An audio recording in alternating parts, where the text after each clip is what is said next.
আর সকলে উপলব্ধি করতে পারতেছেন যে আমার প্রতিটা কথাই এখন এটা অনেক বেশি পরিমাপ করা হচ্ছে, দেখা হচ্ছে যে আমি কি বলি। আপনারা যতটুকু মনে করতেছেন যে শুধু একটা কর্তৃপক্ষ দেখতেছে, তা না, দুইটা কর্তৃপক্ষ দেখতেছে, এবং একটা কর্তৃপক্ষ আরেকটা কর্তৃপক্ষ থেকে অনেক বেশি প্রবল। একটা জমিনের কর্তৃপক্ষ আর একটা আসমানের কর্তৃপক্ষ। আমি আপনাদের কাছে দোয়া চাই, জমিনের এই কর্তৃপক্ষ আসমানের কর্তৃপক্ষের প্রভাব যেন আমার উপর বেশি থাকে।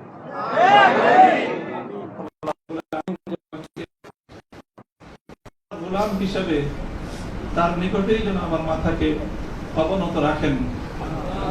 এই দোয়া আপনারা সকলে আমার জন্য নিভৃতে একান্তে করবেন। দ্বিতীয় কথা, এখানে আমার জন্য অনেক কথা বলা হয়েছে, আমাকে উৎসাহিত করার জন্য এটাই বলা হয়েছে। উৎসাহিত করার জন্য কিছু প্রশংসামূলক বাক্য আলোচনা করা হয়েছে। শাইখুল হাদিস আল্লামা আজিজুল হক রাহমাতুল্লাহ আলাইহির শানে আমরা এই কথাগুলো বলতাম। সময়ের এতটা অল্প ব্যবধানেই সেই কথাগুলো যে আমার সন্তানেরা যারা বলেছে, আমি সন্তানই বলবো, ছাত্ররা তোমাদের কাছে মুফতি সাইদ হয়তো অনেক বড় শিক্ষক হতে পারে, আমার কাছে ওই সাইদই। তারা আমাদের সন্তান, তারাও আমাদের সম্পর্কে সেই কথাগুলো বলেছে। শাইখুল হাদিস রহমতুল্লাহ আলাইহি বলতেন যে এই কথাগুলোকে প্রশংসামূলক কথা নয়, বরং আমি কালিমাত দোয়াইয়া, দোয়ার বাণী হিসেবে, দোয়ার কথা হিসেবে আমি বরণ করে নিলাম। আল্লাহ পাক আমার সন্তানদের, আমার সহকর্মীদের, তাদের এই কথাগুলোকে যেন আল্লাহ আমার হকে, আমার ক্ষেত্রে দোয়া হিসেবে আল্লাহ কবুল করেন। এই কথার মধ্যে একটা কথা এসেছে, সেটা হলো প্রতি ফোঁটা জুলুমের প্রতিশোধ গ্রহণ করার কথা। আমি এই কথাটা একদিকে প্রত্যাখ্যানও করি, আবার আরেকদিকে সমর্থনও করি। প্রত্যাখ্যান করি এইভাবে যে এটা যাদের আদর্শ অনুসরণে আমাদের এই জুলুমকে বরণ করা, আমাদের এই কারাভোগ, আমাদের এই কারাবরণ, আমরা এই শব্দগুলি বেশি বলি। কি বললাম? কারাভোগ, কারাবরণ। কারা নির্যাতন তো বলবো যত কম বলা যায়। কারা নির্যাতন নয়, আসলে তো এটা কারাবরণ। আমরা তো জেনে বুঝেই এই পথে পা বাড়িয়েছি। কেউ যদি মনে করে থাকে যে আমরা জানি না, তাহলে এটা তাদের মিস ইনফরমেশন। আমরা জানি আমাদের এই পথে চলতে গেলে এই পথটা কুসুমাস্তীর্ণ নয়। এই পথে লাল গালিচা থাকে, কখনো কখনো প্রতীকী অর্থে লাল গালিচা থাকে, তবে সেই লাল গালিচার লালিমাটা যতটা না গালিচার রং দিয়ে লাল হয়, তার চেয়ে বেশি লাল হয় ভাইয়ের শাহাদাতের রক্তের মাধ্যমে। শাহাদাতের রক্তের নজরানা দিয়েই আমরা সেই পথে ইনশাআল্লাহ পৌঁছবো, যে পথে শাপলা চত্বরের ভাইয়েরা শাহাদাতের রক্ত দিয়েছে, যে পথে আমার হাটহাজারীর সন্তানেরা শাহাদাতের রক্ত দিয়েছেন, যে পথে আমার বিবাড়িয়ার ব্রাহ্মণ শহীদ বাড়িয়ার বীর শহীদানেরা যে পথে আত্মত্যাগ স্বীকার করেছেন, আমরা তাদের সে পথকে ভুলবো না। তাদের সেই শাহাদাতকে আমরা কোন সময় সেই শাহাদাত অস্বীকার করার কোন প্রবণতাকে এক মুহূর্তের জন্য বরদাস্ত করব না। শহীদ হয়েছে আমার ভাই, সরি বলেন। বাংলায় না বলতে চান দুঃখিত, দুঃখিত যদি বলতে না চান, আপনাদের প্রিয় ভাষা ইংলিশেই বলেন, তবে কি বলেন? সরি বলেন। সে রক্তকে অস্বীকার করার চেষ্টা করবেন না। শাহাদাতের শহীদের রক্তের সঙ্গে গাদ্দারি করার মতো সেই বেঈমান তার মাত্র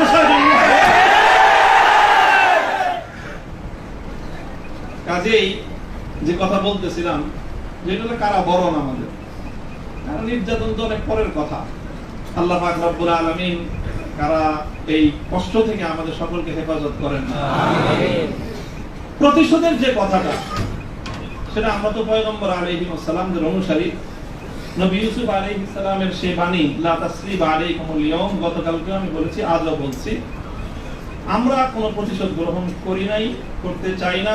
করার প্রবণতা কখনো যদি আমাদের মন থেকে উদ্গত হয়, সেটা হলো ইন্নামা যালিকা মিন্নী ওয়া মিনাশ শাইতান।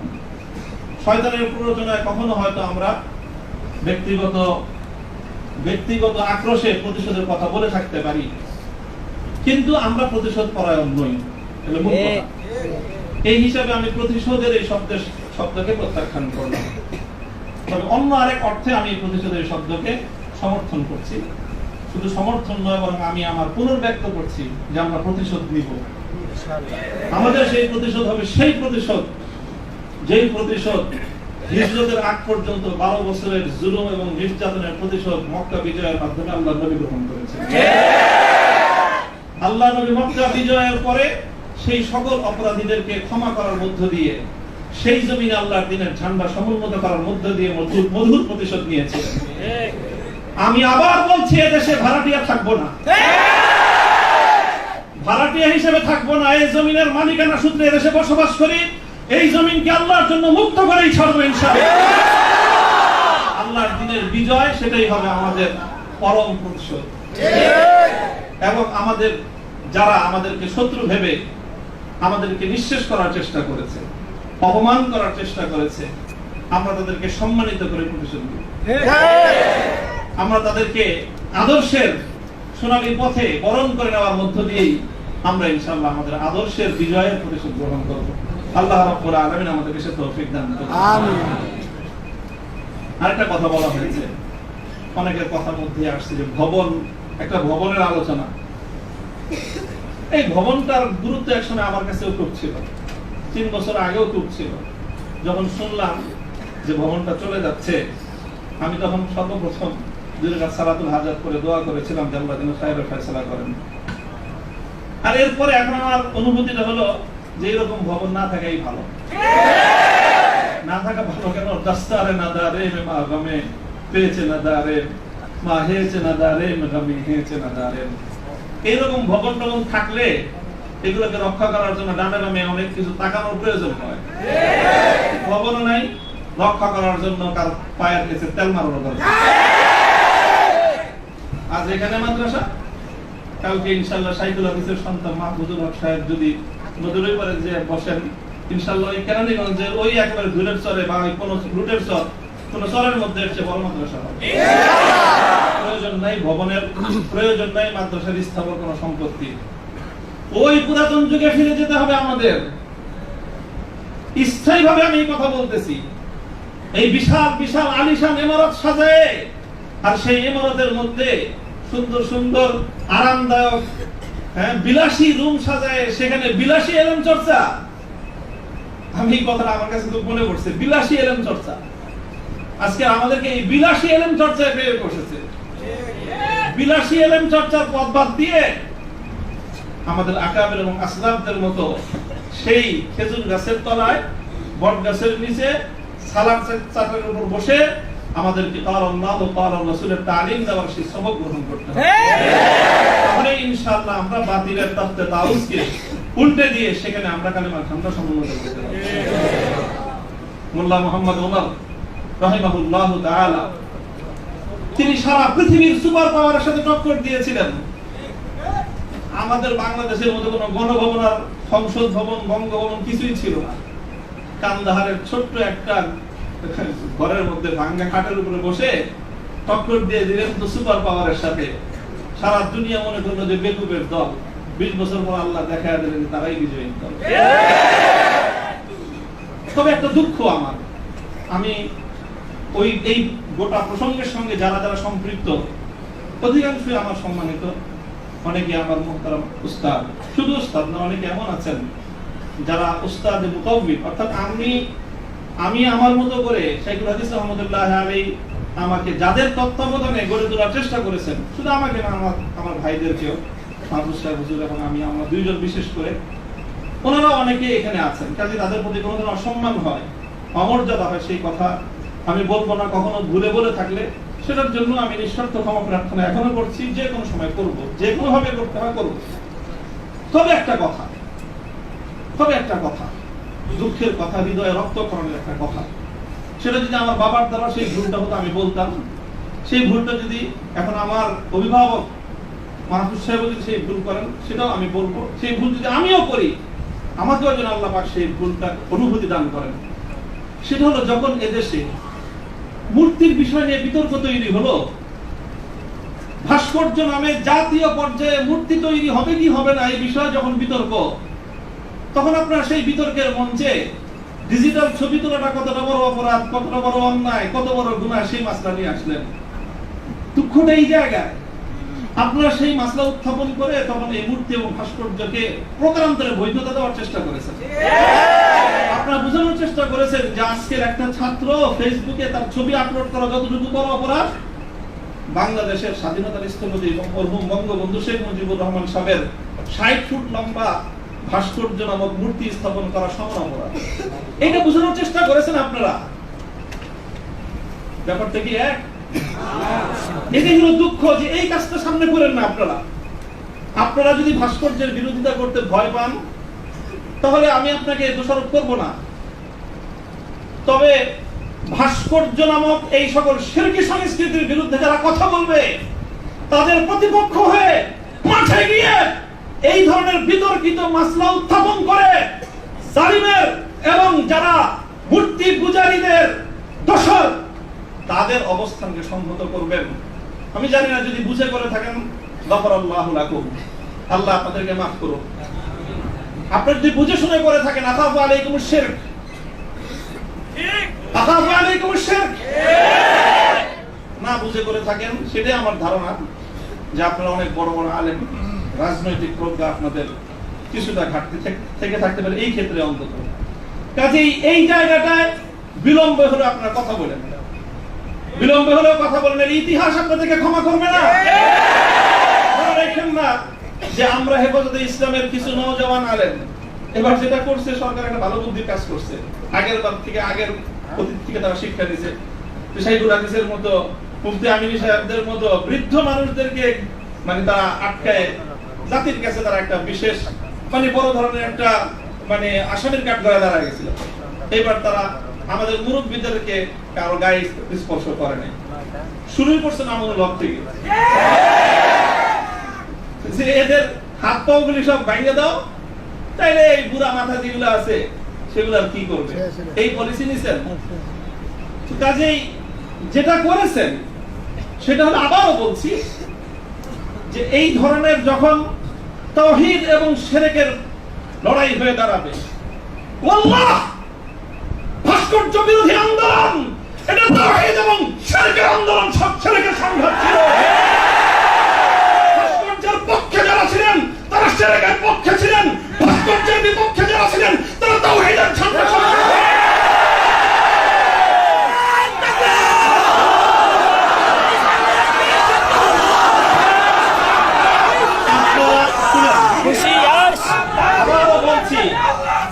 ভাস্কর্যের পক্ষ বিপক্ষের এই লড়াইকে একজন মরহুম মুসলিম নেতা মরহুম বঙ্গবন্ধু শেখ মুজিবুর রহমান সাহেবের ব্যক্তিত্বকে মাঝখানে এনে বিষয়টাকে ভিন্ন রং দেওয়ার চেষ্টা করা হয়েছিল।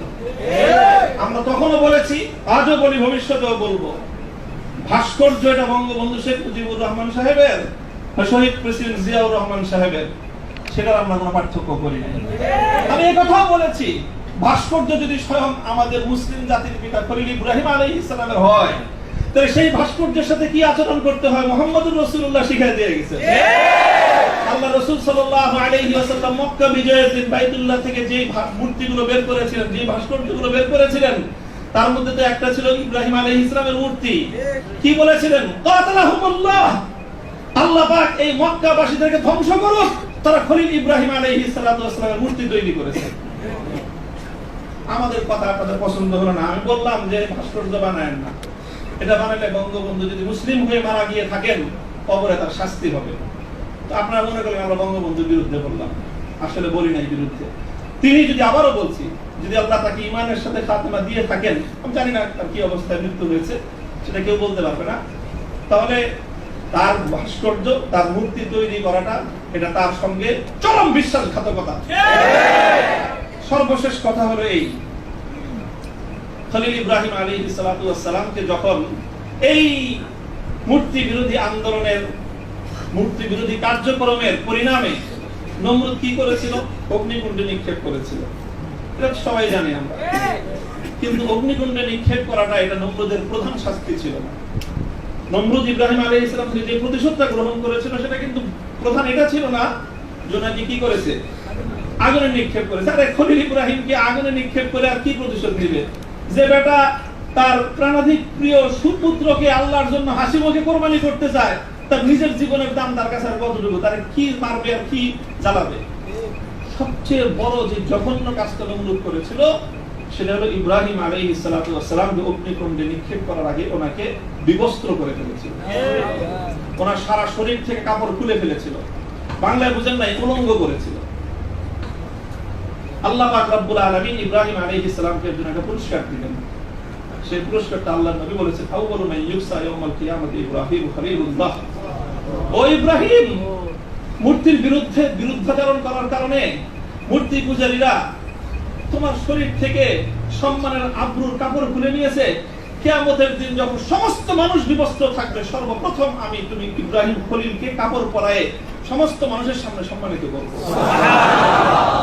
আমার কেন জানি মনে হয়েছে আমি একজন অপরাধী, অনেক অপরাধের শেষ নাই, আমার ভুল ত্রুটির কোনো শেষ নাই। ওই যে বললেন না আব্দুল বাসিদের 42টা মামলা, মামলার তো অভাব নাই।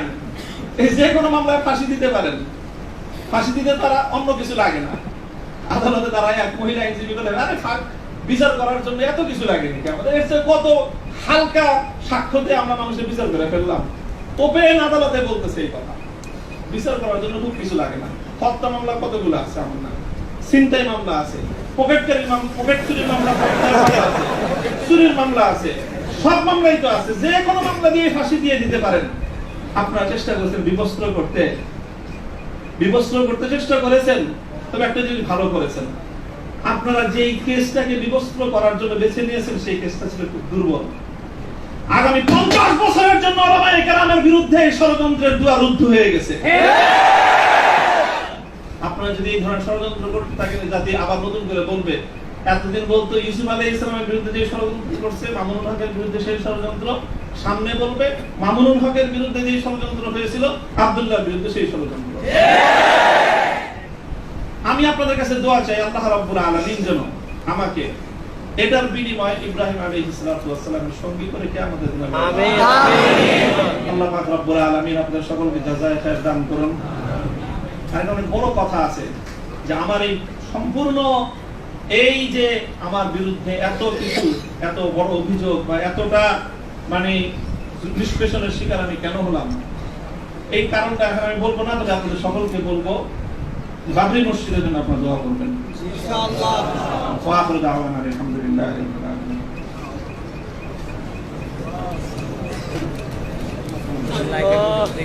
নামাজের সময় হয়ে গেছে, আমরা সংক্ষিপ্ত দোয়ার মধ্য দিয়ে আজকের এই সংবর্ধনা অনুষ্ঠানের পরিসমাপ্তির দিকে যাব। এ পর্যায়ে সংক্ষিপ্ত দোয়া করবেন অত্র জামিয়ার সম্মানিত মুহাদ্দিস হযরত মাওলানা মুফতি হিফজুর রহমান সাহেব। হুজুরকে দোয়া করার জন্য অনুরোধ করছি। এই জাওয়াত ভাই নিয়েন তো, সকলেই বসি, অল্প সময় সংক্ষিপ্ত দোয়া হয়ে নামাজ হবে, সকলেই বসি, দোয়ায় অংশগ্রহণ করি। اللهم أيد الإسلام والمسلمين، اللهم انصر الإسلام والمسلمين، واخذل الكفرة والمبتدعة واليهود والنصارى والمنافقين والمرتدين، اللهم شتت شملهم، اللهم مزق جمعهم، اللهم دمر ديارهم، اللهم خرب بنيانهم، اللهم زلزل